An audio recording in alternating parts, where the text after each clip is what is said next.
So what do we do, Mr. Smarty? Well, I do have one idea. Welcome to the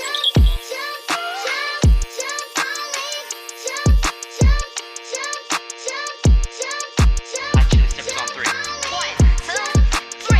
Hot chili peppers! On January 12, 2007, Disney will premiere Jump In, a movie set in the Bronx about a 17-year-old boxer turned double dutcher. The movie aired that Friday night to 8.2 million viewers, becoming the biggest DCOM premiere at the time, beating out Cheetah Girls 2 with only 5.4 million. Now, of course, it wouldn't take long before High School Musical 2 took that spot, making TV history, but anyways, this movie is one of my earliest memories of Disney Channel, man. Watching TV in my mom's room, the Disney Channel movie bumper pop on, and right after, they go Jump In, with CORBIN BLEU's music video Push It to the Limit coming on after every commercial break, man. This movie was a vibe, man. It had every little dude trying to be CORBIN BLEU with the dance and the flips, and every little girl double dutching trying to be the Red Hot Chili Peppers, man. This movie had an impact, which is why it's crazy to fast forward to now, where everybody doing their favorite DCOMs, the best DCOMs of all time, and nobody mentions Jump In. I don't know if everybody forgot about it or what, but we gonna change that today, man, by talking about the characters, story, and vibe that make Jump In one of the most underrated DCOMs of all time, man. Let's get into the video. Shut up, Karen. Shut don't go up, prices do. So take your advice and shut up. Welcome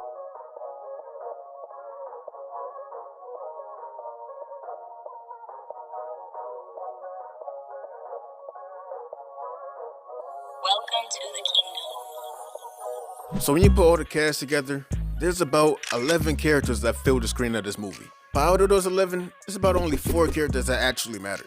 One of those characters being Izzy, the star athlete with a little too much pride. With Izzy being a top boxer at his dad's gym, having an undefeated record, acrobatics is crazy, and just overall being light-skinned. You basically asking for an overconfident teenager, man. And I'm gonna be real, I really wasn't feeling Izzy in the beginning of the movie, man. It's not that I hated him or nothing, he just came off as annoying. But as the movie goes on, he goes through an honestly underrated character arc that we're gonna touch on a little later in the story section that makes him calm down and gain a humble attitude.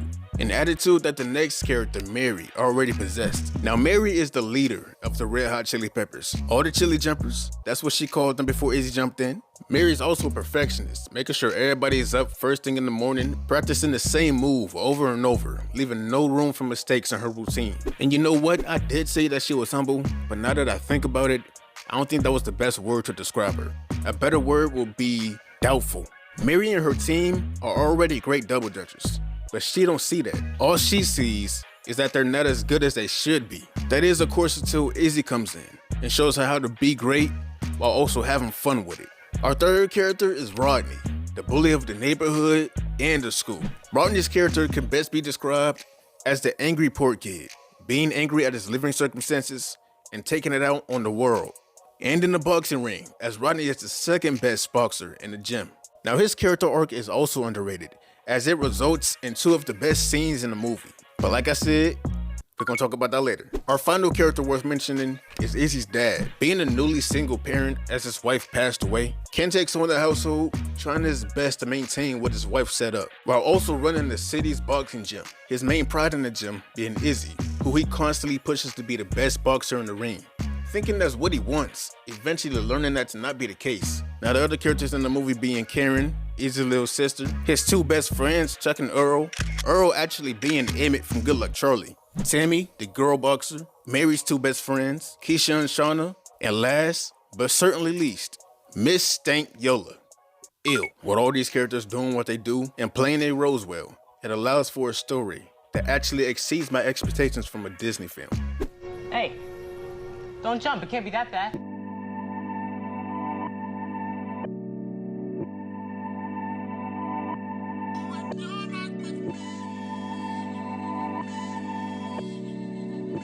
Welcome to the kingdom. The story of Jump In is honestly an intriguing one. On the surface, it's just a basic kids movie. Got a simple premise that boys and girls can do anything they want to. But watching this movie back now as an adult, I noticed a couple more layers that I didn't see as a kid. Those being defying others' expectations of you and learning to cope. With Izzy, you can clearly see that he got his prideful nature from everybody else around him, boosting him up and propping him up for his boxing skills, getting his drive to box from that, with the assistance of his father, who of course holds the highest expectations for Izzy, being the one that got him into boxing in the first place. Now Izzy had no true passion for boxing. His passion came when Mary introduced him to Double Dutch. But thinking about how everybody, especially his father, would react, he hid it. Till he got exposed and everybody left him out the room. With a shallow sense of pride and confidence gone, Izzy had to build himself back up. This time, doing what he truly loved, defying expectations. And we later learned that the only reason his father was pushing him so much in the ring, because it was his way of coping with the death of their mother. Using others as a coping mechanism is also how Rodney chose to deal with his pain. But his was a little more harsh. As we already know, he the bully. Rodney uses anger and violence as a way to cope with being poor. Something we find out when we see him getting clothes from the school. Rodney built up a reputation of going around Brooklyn with a stank face, beating on anybody he come in contact with. That's until he's faced with Izzy, both the top boxers in the gym, but only one of them could come out on top. And that was Izzy. Dude got folded. But Rodney couldn't just take the loss. He had already built up a reputation. And in a strange way, just like Izzy, people had expectations of him. Despite them being negative, he didn't want to let him go. So he pressed Izzy for a rematch, over and over and over again, until he got it. And this rematch would become one of the best scenes in the movie, with it being less of a fight and more of Izzy just telling Rodney what it is.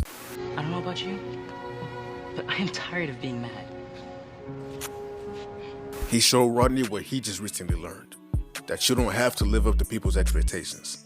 Let go and grow. And Rodney did just that, as we find out in the end that he was the one doing the narration for the movie the whole time, telling the story of Izzy to the new kids in the gym.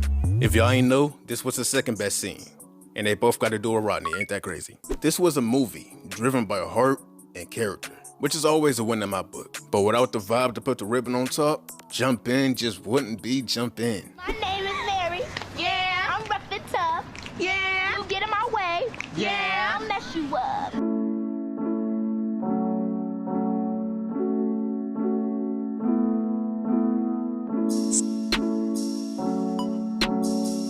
Welcome to the kingdom. The vibe of Jump In, just like any movie, can be broken down into 3 parts: the color palette, the camera work / editing, and the music. Starting off with the color palette, which is one of my favorite things about the movie, with its warm fall colors of brown, orange, red. Like the colors of this movie perfectly encapsulate fall. And it's also why I say this is a perfect movie to watch during the fall time. The warm colors with the combination of everything else just brings out such a soothing, fall-like atmosphere, man. This movie also perfectly fits the black aesthetic of the 2000s. If you want to know what that is, I got a whole video on it. The audio ain't great, but it still worked. The second half of the vibe is the camera work. And let me just tell you right now, this is some of the most ambitious camera work that I think I've ever seen in a DCOM. Like, I don't know the best way to describe it. I want to say artsy and sporadic.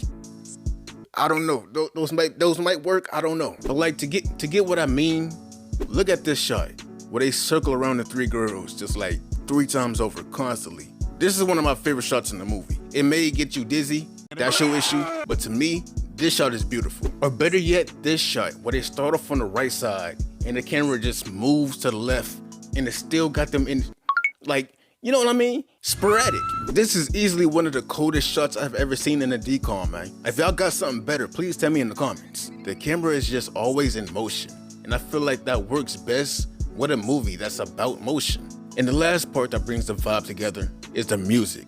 And I feel like it's very safe to say that the music is the most memorable thing about the movie. Like, for example, who don't remember Push It to the Limit? I just mentioned it in the intro, so I know you know what it is. I seen this music video as a kid, and I practiced the dance moves for like that whole entire year, man. Then we got my favorite song off the soundtrack, Jump to the Rhythm. Jordan Pruitt got on this song and went crazy, man. And she kind of remind me of JoJo, because they both were very young in the 2000s, but both had very strong voices. And her vocals, along with the horn in the background, the bass, the guitar, oh my goodness, this song is immaculate. Those 2 songs, along with everything else on the soundtrack, sound like songs that can actually be played on a radio. And with the combination of the music, the camera work, and the color palette, it truly brings together a vibe of pure bliss. Pure, fun, warm bliss. I forgot to mention KEKE Palmer has some songs on that soundtrack too. If you want to hear me talk about KEKE Palmer for 8 minutes straight, you could go ahead and watch that True Jackson video.